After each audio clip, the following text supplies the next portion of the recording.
Pengenalan alat. Di episode kedua tentang tutorial nge-DJ kali ini, kita akan masuk ke tema pengenalan alat-alat nge-DJ. Di sini, kita memakai alat CDJ 100S dan mixer VMX 300 dari Behringer. Secara umum, semua tombol knob maupun fader atau potensio geser di alat DJ sama saja. Hanya beda tampilan dan beberapa efek yang mungkin ada atau tidak ada. Nah, khusus di alat ini, di sini gue akan menjelaskan secara general apa aja tombol-tombol yang ada di alat DJ. Fungsi secara umum yang berlaku universal untuk beragam merek. Nah, sekarang kita mulai dari alatnya dulu.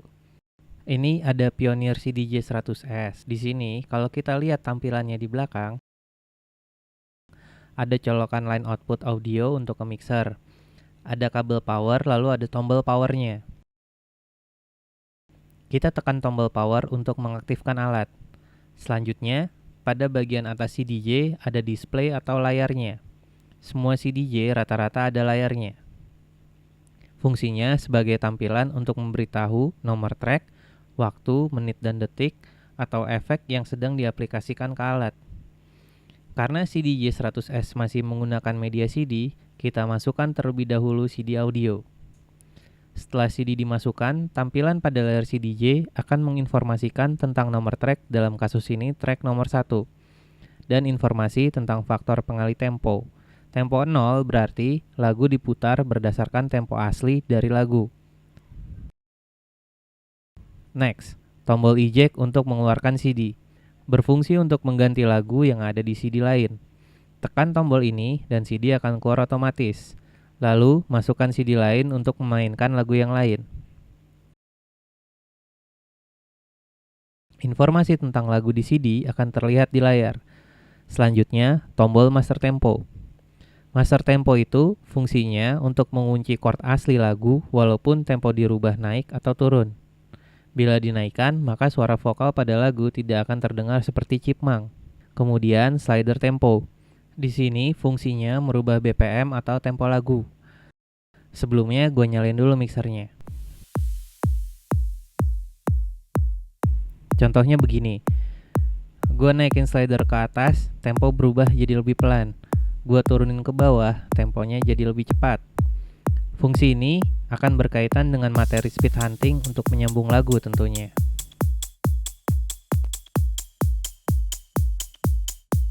Next. Di sini gue punya tombol next dan preview. Fungsinya untuk merubah track selanjutnya atau untuk ke track sebelumnya. Tekan tombol next untuk ke track nomor 2, 3, 4, dan seterusnya. Tekan tombol previous untuk pindah ke track sebelumnya.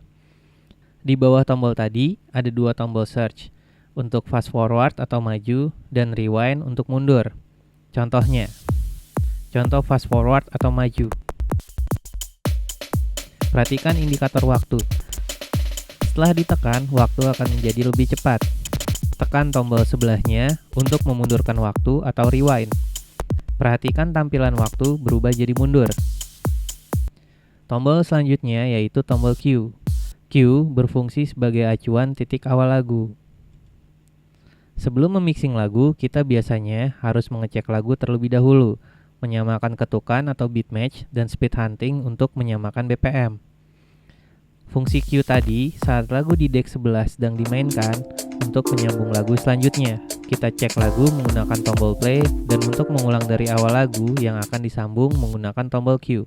Selain itu, Q juga memiliki beberapa fungsi lain untuk membuat titik awal sebuah lagu di bagian tengah lagu atau bagian drop dari lagu. Biasanya juga disebut dengan hot Q. Selanjutnya, tombol play dan pause. Fungsinya untuk memulai lagu atau untuk menjeda atau mempause lagu.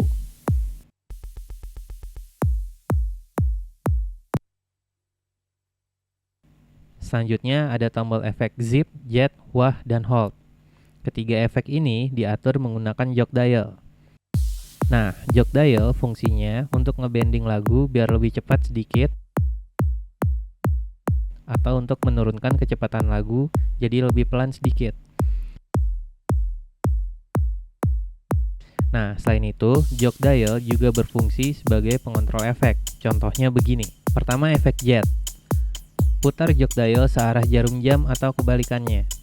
Suara jet seperti suara pesawat atau flanger. Yang kedua, efek zip. Hampir sama kayak efek tap stop atau start di turntable.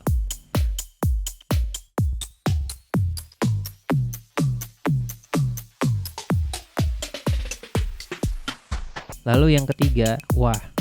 Wah berfungsi untuk memotong frekuensi tinggi atau rendah tergantung arah putaran jog dial. Ke kanan memotong frekuensi rendah atau low. Kalau kebalikannya, frekuensi tinggi yang dipotong, jadi tinggal suara beat dari lagu. Untuk menonaktifkan, pencet sekali lagi tiap efek. Tombol hold untuk menahan posisi efek. Contohnya seperti ini. Jadi, efek ketahan di sini. Nih, dia nggak akan balik lagi ke awal. Kalau holdnya gue lepas, dia balik lagi ke awal.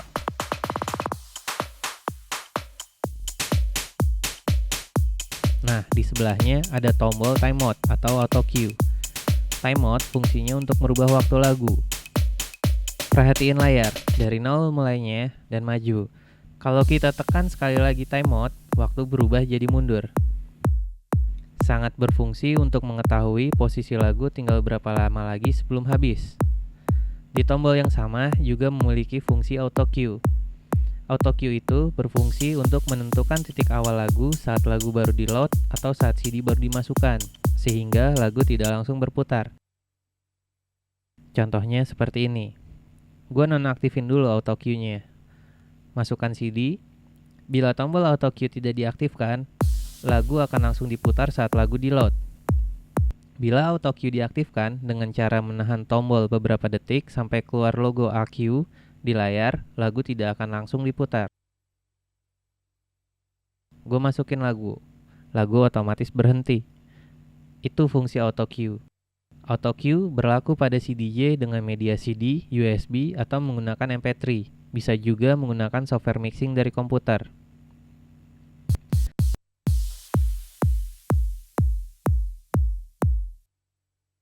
Selanjutnya kita ke mixer. Mixer secara global fungsinya untuk merubah equalizer tiap channel. Terus tombol buat ke headphone atau PFL atau fader volume, gain, dan crossfader. Selain itu, knob untuk volume master, knob balance kiri dan kanan, knob volume ke boot, knob volume headphone. Penjelasannya satu persatu. Kita aktifin channel ketiga. Volume fader channel 3 dinaikkan. Fader ini untuk menaik turunkan volume CDJ atau deck yang sedang diputar. Selain itu, di sini ada knob low. Knob low untuk memotong frekuensi low. Knob mid untuk memotong frekuensi middle atau tengah. Knob high untuk memotong frekuensi tinggi. Knob paling atas yaitu knob gain atau untuk mixer versi Amerika disebut dengan trim. Knob ini berfungsi untuk mengatur keras dan pelan volume tiap channel. Untuk melihat tingkat level volume, perhatikan indikator LED pada channel mixer. Selanjutnya, knob master volume untuk mengatur keras dan pelan volume yang keluar ke speaker utama atau amplifier. Selanjutnya, volume knob untuk headphone.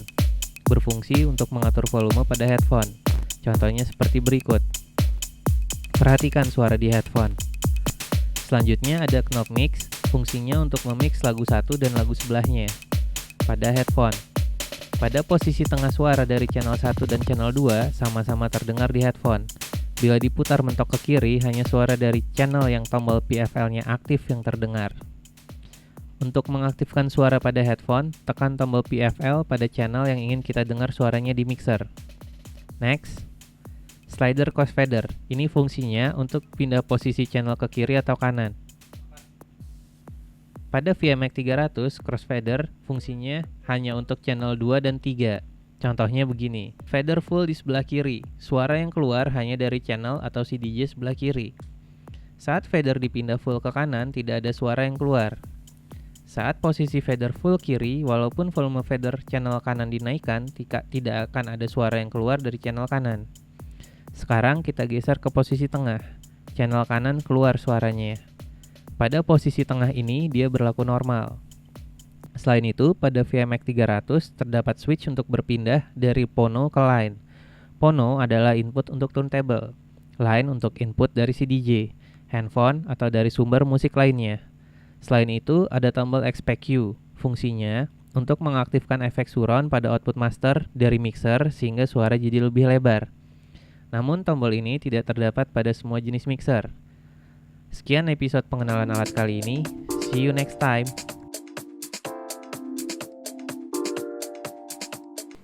Hai, sebelum pindah ke video lainnya, jangan lupa ya, like, comment, subscribe.